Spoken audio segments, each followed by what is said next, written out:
À quoi ressemblera demain? Chaque jour, Cécilia Sévry nous en donne un aperçu. Aujourd'hui, on va se poser cette question. Demain, considérera-t-on les robots comme des artistes à part entière? Bonjour Cécilia. Bonjour Delphine. On n'en est peut-être quand même pas là.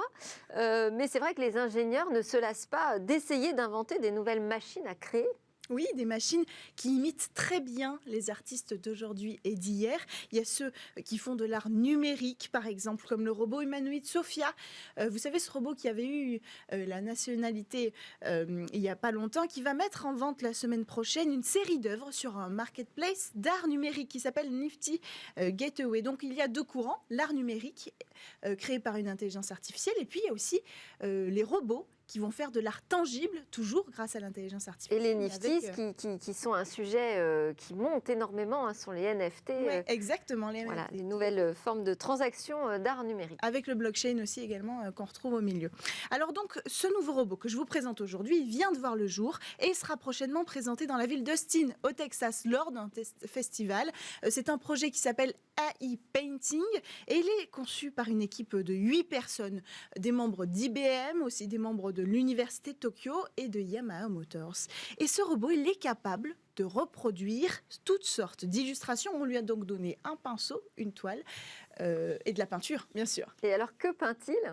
Alors en fait, ces peintures, elles ne sont pas vraiment le fruit du hasard. C'est important d'expliquer le processus créatif derrière tout ça. Elles sont plutôt basées sur un ensemble de valeurs qu'on va donner à l'intelligence artificielle qu'elle va pouvoir utiliser pour créer l'art. Cet ensemble de valeurs, il est déterminé par un humain, donc, pour choisir un sujet, par exemple, et puis pour lui donner une ambiance particulière, une ambiance à la toile, un style. Est-ce que ce sera plutôt classique? Est-ce que ce sera plutôt moderne, abstrait?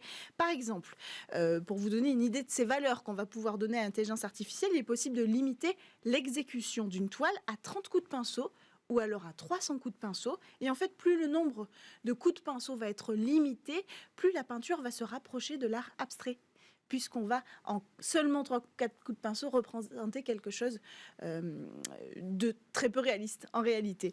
Alors au contraire, plus ce nombre est grand et plus la représentation sera réaliste. Au final, le robot est quand même maître de l'exécution de son tableau. Il a les bonnes consignes, mais il en fait ce qu'il veut. On ne lui dit pas où poser son pinceau.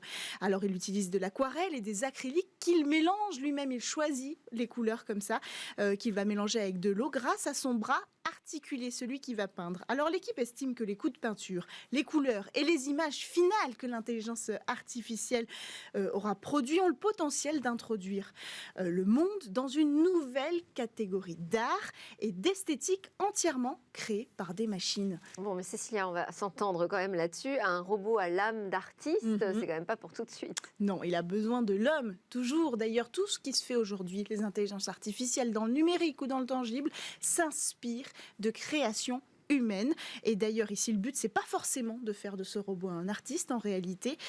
Autonome, les chercheurs travaillent actuellement sur la possibilité, par exemple, d'aménager un système visuel qui permettra au robot de voir sa propre peinture pendant qu'il est en train de la préparer. Ce système, en fait, il va permettre aussi et surtout à un humain de peindre avec le robot. Donc le robot pourra repérer la main du peintre et ils pourront comme ça peindre en harmonie, si j'ose dire. Et donc ce seraient les premières collaborations artistiques homme-machine, pinceau à la main. Les premiers cobots artistes. Exactement. Et c'est un peu ce qu'on voit aussi dans le domaine de la musique avec des intelligences artificielles qui sont capables d'aider à la création de nouvelles symphonies. Merci beaucoup Cécilia Sévry, merci à tous de nous avoir suivis. C'était la journée internationale du recyclage et on a parlé de la manière dont sont retraités tous nos équipements électroniques. J'espère que ça aura aussi éveillé les consciences sur la nécessité d'une économie plus circulaire. À suivre le Lab où pitchent les entreprises du numérique et on se retrouve demain pour de nouvelles discussions sur la tech.